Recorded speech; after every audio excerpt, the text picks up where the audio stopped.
Hello there. In today's video, Glitch in the Matrix. Stories about people who found real-life glitches. Do you have any unexplainable story? Leave it in the comments. Greeted a friend who died 3 years ago. This whole thing happened in a restaurant. I was waiting in line near the entrance while I saw a friend of mine walk through the door. I waved at him, and he immediately recognized me. We didn't get to talk for too long because we were waiting in line, but he looked very surprised to see me again. After sitting down on the dining table, it finally hit me. My friend actually died 3 years ago, and somehow I had forgotten about that. I felt needles throughout my body and started to sweat because I didn't know how to react. I looked back to see where he was, and he was there, sitting on the table behind me. At that point I couldn't take it anymore. I started feeling nauseous, so I decided to leave. I convinced myself that it was probably his doppelganger or something, but that doesn't explain our conversation we had earlier, and he even remembered my name. I fell off a cliff, and when I was rescued my entire reality was different. In February 2020, I was snowmobiling for the first time. My BF at the time was driving all day and finally let me drive at the end of the trip. We had been dating for 2 months, and this was our first trip together. I'm going around the last bend, and I accidentally floor the snowmobile instead of pushing the brake. I go flying off a cliff and end up 50 feet down. The snowmobile is on top of me, upside down, still running with the bottom part spinning. My helmet has flown off and my head is 1 inch from a tree. I am terrified. My BF managed to roll off the back at the last minute and is trying to save me, but the snow is really deep and he's having a hard time getting down the steep cliff. My legs are fully submerged in snow with the snowmobile on top, and I'm not sure if I'm paralyzed. He calls for help and all these men run down to save me. When they finally pull me out, I can stand, and it's the happiest moment of my life. I'm not paralyzed, I don't have so much as a scratch on me. Do I have a concussion? Maybe, it's hard to say. The snowmobile also miraculously has minimal damage, only the little plastic windshield part is cracked. In hindsight, this moment is where everything changed for me, but you have to understand, I didn't piece this together and come to this realization until months later. These are the differences. There was suddenly a pandemic. Everything was shut down within a few days. In my old timeline, there was a virus going around, but it had only impacted a few people and was similar to a norovirus or flu, not big enough to be worried about. I had a different job. At the time, I chalked it up to the pandemic. We were on the trip because I was about to start a new job. I had signed the contract and I knew what the role entailed. I was going to start the Monday after. But after the crash I couldn't get a hold of my new boss for 9 months and he finally told me I got the job in November, even though I had accepted it in February. He also comments how I've never been into the office when he gave me a tour in January 2020 and we spent the day together. The role I'm in is completely different than the papers I signed. My loving, awesome boyfriend was physically abusive for the first time that night. He got blacked out and attacked me, choking me. He was crying the next day, and nothing like this had ever happened before. I thought he was traumatized from the crash and let it go. That was another thing that was different. I would have never let that go before. I come from a loving childhood where my dad was my best friend always. I would have never put up with that before the crash and was shocked I did. In the old timeline I was on a low dose of Effexor, Xanax, and blood pressure medication. I don't take any medication at all this timeline. Over the next year a series of weird things that don't make any sense keep happening to the point I start to feel suspicious. I all of a sudden have an incurable disease I didn't have before. I'm in pictures I have no idea what the context is. I'm wearing clothes I don't own anymore. My friends have memories of me I don't share, and I'm getting more and more depressed. BF keeps physically abusing me, and I can't get out of it. I have no will to save myself. I just keep thinking this can't be my life, this isn't my life, it just felt like I wasn't supposed to be here, and I finally look at Reddit and realize that I died in the snowmobile crash, and this is an alternative timeline I'm in. I start to just agree with friends when they say remember when you said this is that, and we went here and did this, but I have no recollection. My CAT scans are normal at this point, after visiting the ER. To be honest, I wasn't the most observant person to begin with. A new couch could be in the living room for days and I wouldn't notice, so when all the stores and shops are different in one area of town, I don't know if that was always there or new. I finally work up the nerve to tell my sister, who is surprisingly supportive. She asks what else is different.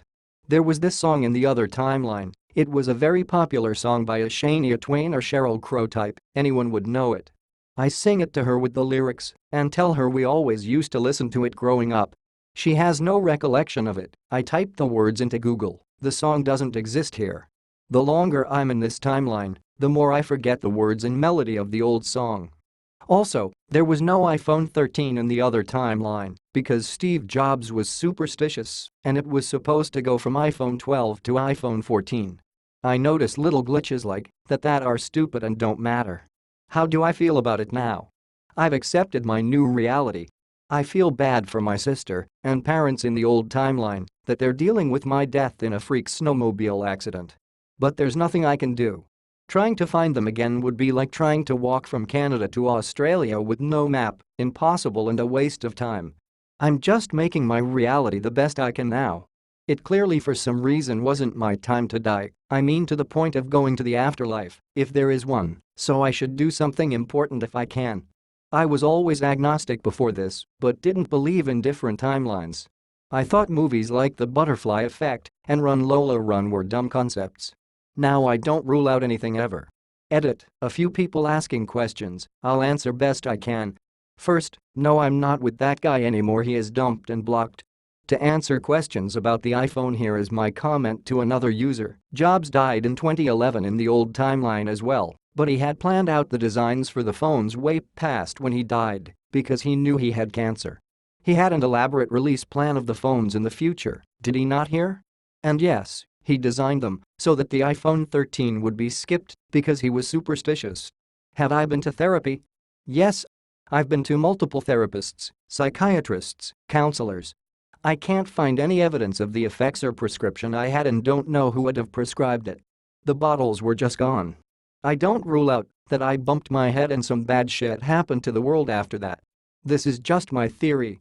I see a lot of people saying I want to believe you, but I mean really that's your choice, doesn't impact me either way. Just wanted to share my story.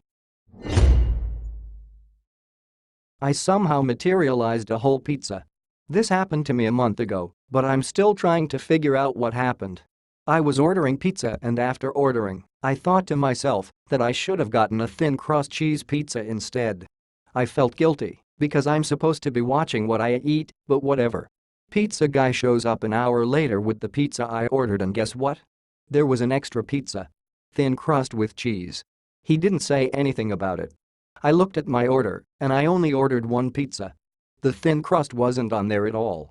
The order was made online, Domino's, and I only had to pay for the one pizza, plus a big tip, because I'm not a monster. I still can't figure out what happened or why. I felt guilty because maybe they accidentally gave me someone else's pizza, but didn't realize it. At the time I didn't say anything because I was too shocked, and by the time I had processed everything the pizza guy had left, I think I died. About a year ago I was putting gas in my car when I heard and felt concussion in my chest from an explosion. The sound was deafening and a shockwave hit me in the chest and made me stumble back a bit. I gather myself for a moment and look around at other pumps and nobody else seems to have even heard this loud-ass explosion. Every pump at the gas station was full and people were out front talking and things. But nobody but me seemed to have even acknowledged what had just happened. I honestly think that gas pump blew the fuck up while I was beside it, and I just immediately came into another consciousness reality. I honestly don't know what happened that day, but I was freaked out about it for a few days afterwards, and that's when I stumbled upon the quantum immortality theory. My dog of 4 years is a different breed now. I'm not even sure where to start. This all happened 2 mornings ago. I honestly feel crazy. I can only think of 3 possible situations. 1. My friends and family are playing the most elaborate prank I've ever heard of. 2. I'm going crazy. 3. I woke up in an alternate universe. So for context, I got my dog Milo 4 years ago from my cousin. He was a 1-year-old pit bull at the time. When I got him, my girlfriend was worried because we have a one-bedroom apartment and she thought a pit bull may be too large for our apartment. So Friday morning I got out of bed to feed Milo and take him for a walk. I go into my kitchen and there is sitting a dog I don't recognize. It's a smallish beagle, and I've literally never seen it before and have no idea whose dog it is. My mind starts racing because I'm not sure how it could have got in my apartment. My first thought is that my girlfriend must be dog sitting. She works third shift 1 a.m. to 9:30 a.m. I go to bed around 10 p.m. every night, so I was assuming I went to bed and one of her friends must have asked her to watch their dog. I send her a text asking whose dog it is. I decide I'll walk Milo and this dog separately because I've never had to walk two dogs at once. I go to the bathroom to find Milo because that's the only place he could be hanging out. I walk into the bathroom and it's empty. I call for him, and here comes the beagle. I'm confused, but again I assume my girlfriend must have something to do with this. Maybe she took Milo somewhere and didn't go to work and didn't get a chance to tell me. At this time I notice the dog has a collar with a little name tag. I reach down to read it and my stomach drops. It says Milo. I was kind of freaked out, but I honestly thought it was a coincidence. I text my girlfriend again and ask where her and Milo are and that I'm going to take this dog for a walk and look for Milo. I go out and I'm looking everywhere in the neighborhood for Milo. I was really worked up and didn't notice I had some missed messages from my girlfriend. They basically say she has no idea what I'm talking about and freaking out about where Milo is. As I go to respond, I see her pull into our neighborhood. She parks and jumps out the car and runs up to the beagle crying and saying I thought he was gone. Where'd you find him? I ask what she means and she says you said Milo was gone and I said yes he is. And she gets this weird look on her face and asks if this was some corny prank. We watch YouTube prank couples a lot. I start crying from frustration and tell her no, that Milo is really missing. I tell her how I woke up to this dog and that Milo was just gone. She still thinks I'm messing with her and says she doesn't understand the prank and kind of gets annoyed and starts to take the dog inside. She tells me my prank was stupid and didn't work. I start getting mad and telling her this isn't a prank and that Milo is really gone, and she screams no TF he isn't, he's right here, what are you even talking about? Something about how serious she was completely devastated me and everything just kind of clicked that this dog was really Milo. I start freaking the hell out and telling her that Milo is a pit bull and that I don't know what the hell is going on. I pull out my phone to get pictures of pit bull Milo and everything is gone. No photos of Milo at all. There's just a mix of pictures I remember and ones that I don't. There's pictures of this beagle Milo on my phone though. I start having a panic attack. I call my mom, she has no idea what I'm calling about. I message my friends in our Snapchat group chat, they're clueless as well. I call my cousin that have me Milo and she tells me that he's definitely a beagle. I don't know what's going on. Milo was 100% a pit bull. My city doesn't let pit bulls at the dog park, so we've never even been. This is something I talk to my GF about a lot. How would I have memories like that? My family thinks I'm joking. My girlfriend wants me to go to the doctor. I'm feeling I'm going insane, and I can't stop crying because I want Milo back, and if I'm in some other timeliness I'm afraid to find out what else is different. One thing that I've noticed is that anyone I bring this up with has a bad reaction to me mentioning an alternate timeline. They get visibly upset. I'm so lost, y'all. I'm writing this more for documentation than anything. So in case I wake up tomorrow and everything's normal, maybe this post will still be here for me to show my friends and family. I'm sorry to ramble, y'all. I'm not even sure if this is the right place for this post. My grandmother made cancer disappear. My grandmother is the strongest person I ever knew. I'm not sure if it's a glitch or just a medical mystery, but my grandmother was an expert in making cancer disappear. I have no idea how she did this, but in total she did it 3 times. Honestly, I really hope I have her genes. The first 2 times I wasn't born yet, she got breast cancer, then cervical cancer. She had surgery for her breast and that's it. She didn't take yearly consults, she no longer saw her doctor. She never got long treatments, like chemo or medication. I thought that was a bit weird, because these days cancer patients keep seeing their doctors to be sure cancer is in remission. Yet somehow this was considered normal in our family. She was healthy. It was a long time ago, so why would she need a doctor? That's just her personality. She can recover very fast, and that was that. No treatments, no medication, nothing. The cancer was not in remission, they took it away, and that was the end of the story. When she was 90, her health was getting worse. They did some tests and found out she had colorectal cancer. Very aggressive, there was nothing they could do. They decided to let her home so she could die in the comfort of her home. They gave her 1 to 2 weeks left. Because I believe in manifestation, I asked the family to keep the diagnosis secret.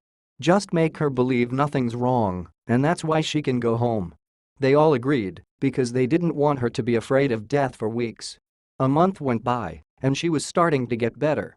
After all, she truly believed she was healthy. We decided to bring her to the doctor again because she was way past the date which was given to us, and we were worried it turned into a long-term cancer. The tests showed she didn't had cancer at all. Actually, there were no traces she ever had cancer. The only proof she used to have cancer was the big scar where her breast used to be and the previous positive tests. Her blood work was excellent, she no longer had any symptoms, she was back to her old self. The doctors considered a false positive or a spontaneous remission.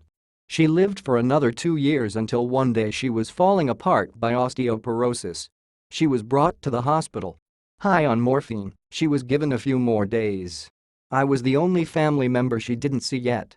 When she knew I was coming, it was as if she collected all her energy, giving her the ability to live a week longer than expected. When I visited, she looked so much better than what my family claimed. I really thought she could do it again. But what she actually did was wait because she really wanted to say goodbye to everyone. She thought it was time to go. She used all her life force to see me that day. We left and she died that same night peacefully. She was 92 and a 3-time cancer survivor. Cancers which, on paper, went from terminal to non-existent. If you ever needed hope in manifesting health, I hope she inspired you. Thanks for reading. That all, folks. If you like this content, please subscribe, hit the like button, and check out my next video. Take care.